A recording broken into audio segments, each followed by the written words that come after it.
नमस्कार, स्वागत आप सभी का। आपके साथ मैं हूं पुनीत। राज्यसभा चुनाव में बीजेपी ने एक तीर से कई निशाने साधने की कोशिश की। एमपी में बीजेपी का नया ओबीसी चेहरा बनी कविता पाटीदार के जरिए क्या मालवा के बाद गुजरात के पाटीदार वोटर्स को साधने की तैयारी है? एससी वर्ग से आने वाली सुमित्रा वाल्मीकि का चुनाव कार्यकर्ताओं के बीच बीजेपी संगठन का कौन सा नया संदेश देकर जाएगा? और एमपी की 82 आरक्षित सीटों पर क्या असर दिखा पाएगा? आइए जानते हैं।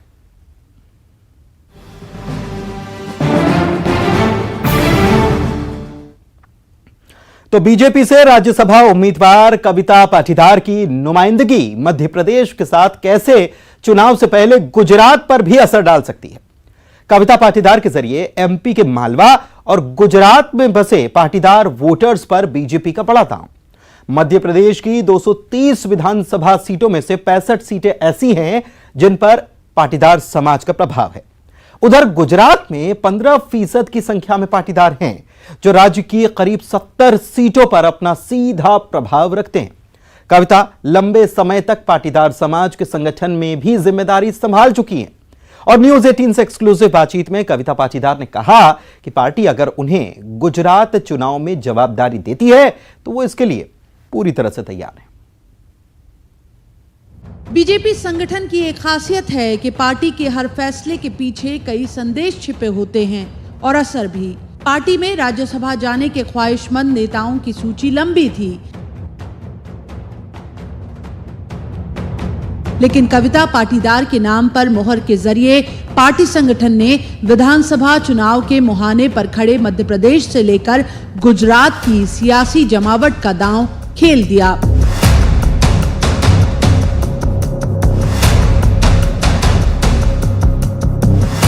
कविता पाटीदार के जरिए पहले एमपी में ओबीसी वर्ग को बताया गया कि इस वर्ग की हितैषी केवल बीजेपी है।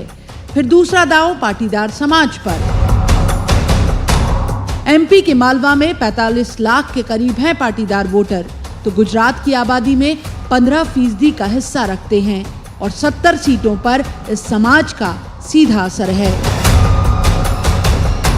न्यूज 18 से खास बातचीत में कविता पाटीदार ने कहा कि ऐसे वर्ग का प्रतिनिधित्व केवल बीजेपी में ही मुमकिन है। ये भारतीय जनता पार्टी में ही संभव है।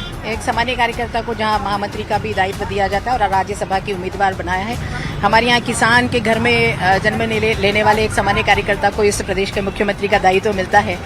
रेलवे स्टेशन पे चाय बेचने वाले परिवार के एक व्यक्ति को इस देश का नेतृत्व करने का मौका दिया था। ये भारतीय जनता पार्टी है जो हमेशा कार्यकर्ताओं को गढ़ने का और उन्हें अवसर देने का काम करती है।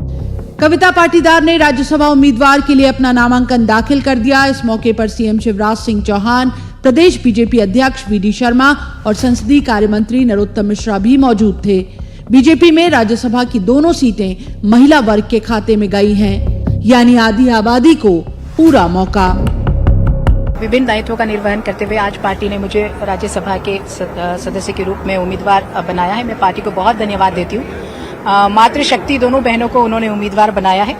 भारतीय जनता पार्टी के प्रति कृतज्ञता, क्योंकि हमारी पार्टी जो कहती है वो करती है। महिला अधिकारों के संरक्षण की बात भी उन्होंने कही है। स्थानीय निकाय चुनाव में भारतीय जनता पार्टी एकमात्र पार्टी जिन्होंने 50% आरक्षण दिया था और आज उन्होंने दोनों ही उम्मीदवार बहनों को उतारा है।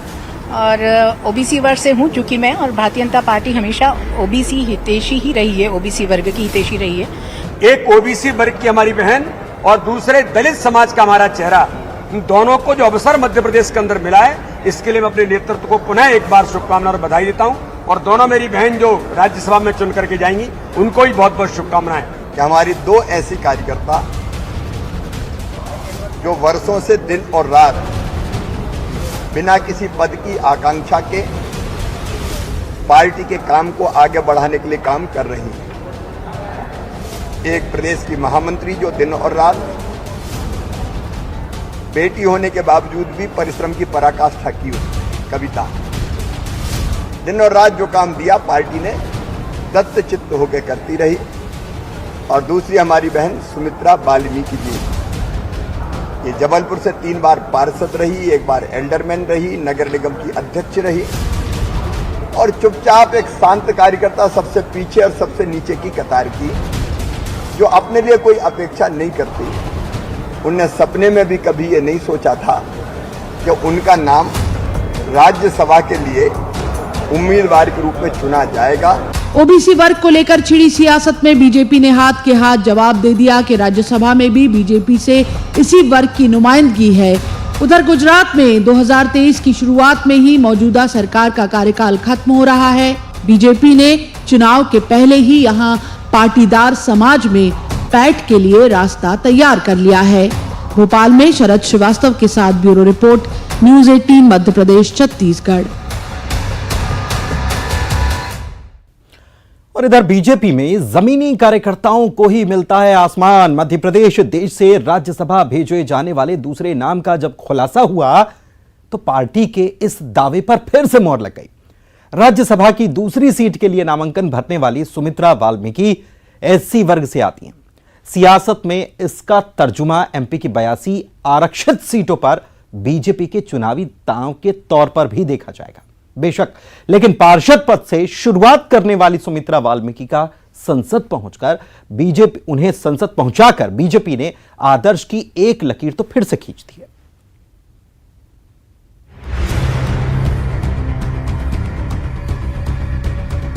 जबलपुर में पार्षद पद से अपनी चुनावी राजनीति की शुरुआत करने वाली सुमित्रा वाल्मीकि की भीगी आंखें गवाही हैं कि पार्टी ने उनकी मेहनत को समय रहते बड़ा मान दिया है। सियासी रसूख, परिवारवाद को दरकिनार कर संगठन की जमीनी कार्यकर्ता को नवाजा गया है। एक सामान्य से सामान्य कार्यकर्ता जो कभी कल्पना नहीं करता। मेरी बहन सुमित्रा जी को मैंने जब रात को फोन किया तो बहन सुमित्रा मुझे पूछ रही थी कि भाई साहब क्या करना है, क्या कह रहे हैं आप? तो मैंने कहा नहीं, आपको निकलना है, कल सुबह आपको राज्यसभा का नामांकन भरना है। ये भारतीय जनता पार्टी, ये अगर कहीं हो सकता है तो भारतीय जनता पार्टी में हो सकता है। रात को दिल्ली से लौट कर मैंने 2 कलेक्टर लगाए, एक जबलपुर के पूरी एनओसी फलाना ढिमका करके पहुंचो तुम, और बेटा तुरंत सुमित्रा वाल्मीकि जी के यहाँ जाओ। उसके बाद नंबर भी तो मैंने कहा नंबर ढूंढो और जाओ अंदर। तो हमने कहा उनकी पूरी फॉर्मेलिटी एनओसी बाकी सारी चीजें कंप्लीट हो जाए। फिर मुझे चिंता हुई कि ट्रेन से आने वाली है, तो पहले तो मैंने कहा कि विमान भी तैयार रहेगी, लेट हो गए तो विमान से बुलवाइए। लेकिन फिर मैंने कलेक्टर का टीआई पुलिस वाले भेजो संग, ट्रेन में बैठ के संग आएंगे ताकि सुमित्रा समय पे यहाँ उतर जाए। और यहाँ गाड़ी भेजो, सर्किट हाउस में रुकने की व्यवस्था करो। जो हो सकता था अपनी इस बहन के लिए, उनकी आंखों में आंसू है, लेकिन ये प्रेम के आंसू है। ये भारतीय जनता पार्टी है। यहाँ कलेक्टर भोपाल रिसीव करने के लिए तैयार था, क्या क्या करना है, क्या क्या करना है। इस वक्त प्रदेश बीजेपी संगठन में उपाध्यक्ष की जिम्मेदारी संभाले हुए सुमित्रा वाल्मीकि 3 बार पार्षद रह चुकी हैं और 1 बार निगम अध्यक्ष। सुमित्रा ने जिला महिला मोर्चा की जिम्मेदारी भी संभाली है।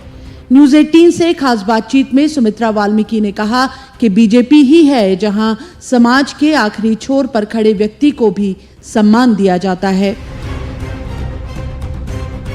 राज्यसभा में या मान के चलो सदस्य के रूप में निर्णय लिया है, तो मैं हृदय की गहराइयों से धन्यवाद देना चाहूँगी कि 75 वर्ष होने पर भी आज तक किसी महिला को राज्यसभा में, दलित महिला को नहीं भेजा है। पहला अवसर है कि भारतीय जनता पार्टी शीर्ष नेतृत्व ने चिंता की है, और इससे हमारे मध्य प्रदेश भी नहीं पूरे हिंदुस्तान में ये मैसेज जाएगा कि वास्तव में हम दलितों को किस श्रेणी में लाना चाहते हैं।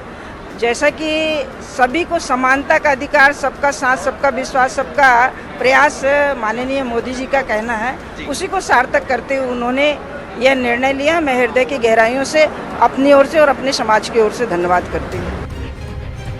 इसमें दो राय नहीं कि राज्यसभा की दोनों सीटों के जरिए बीजेपी ने ओबीसी और एससी 2 अलग अलग वर्गों को संदेश दे दिया है। प्रदेश की 230 विधानसभा सीटों में से 82 सीटें एससी एसटी वर्ग के लिए आरक्षित हैं, जिनमें से 35 सीटें अकेले एससी वर्ग की हैं। सुमित्रा इन एससी सीटों पर जाहिर तौर पर पार्टी का चेहरा होंगी। जबलपुर में प्रतीक मोहन अवस्थी, भोपाल में शरद श्रीवास्तव के साथ bureau report, news 18 Madhya Pradesh Chhattisgarh. अनुराग श्रीवास्तव हमारे संवाददाता हमारे साथ भोपाल से इसी पर जुड़े हुए हैं, सीधे उन्हीं के पास चलते हैं।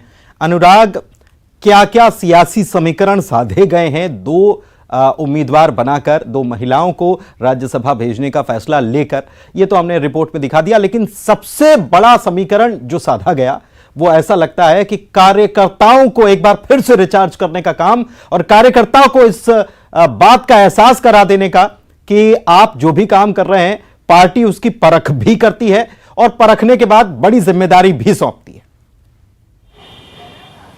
बिल्कुल, देखिए इस पूरे चयन प्रक्रिया को यदि हम देखें तो बीजेपी ने एक तीर से कई निशाने साधने की कोशिश की है। हम अपनी रिपोर्ट में लगातार बता रहे हैं कि किस तरीके से सियासी समीकरण अब बनते हुए नजर आएंगे, लेकिन जो सबसे बड़ा जो दाव है वो जिस तरीके से महाकौशल से सुमित्रा वाल्मीकि के नाम पर जो मोहर लगाई है, उसके बाद एक मैसेज पार्टी कार्यकर्ताओं के बीच में पहुंचाने का काम किया गया है कि पार्टी किसी भी कार्यकर्ता को सीधे ऊपर है शिखर तक पहुंचा सकती है, और उसका उदाहरण जो है सुमित्रा वाल्मीकि के नाम के साथ देने का काम पार्टी ने किया है।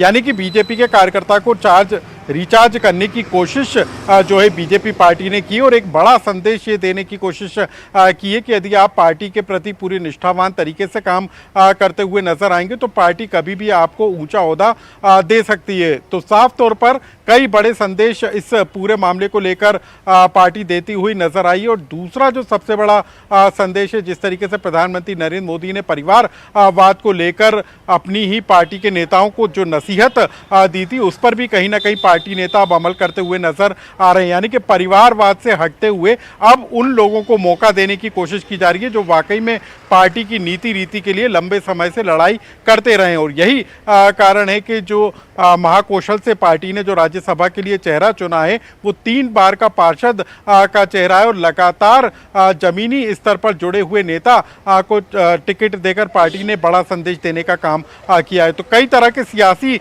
मायने हैं, लेकिन सबसे बड़ा यही है कि पीएम मोदी के मंत्र के बाद बीजेपी में उस पर अमल तेजी के साथ हो रहा है। और मध्य प्रदेश को जिस तरीके से बीजेपी एक मॉडल स्टेट के रूप में बनाने की कोशिश कर रही है, तो यहां से एक बड़ा संदेश पूरे राष्ट्रीय स्तर पर देती हुई पार्टी नजर आ रही है। बिल्कुल, पार्टी ये राष्ट्रीय स्तर पर संदेश देती हुई नजर आ रही है। एक चीज और कि विपक्ष किस नजरिए से इसको देख रहा है, क्योंकि एक नजीर पेश करने का काम बीजेपी ने इस चयन से किया है। भले ही बहुत सारे सियासी समीकरण साधने हों, लेकिन कार्यकर्ताओं के लिए एक नजीर है, राजनीतिक दलों के लिए भी नजीर है।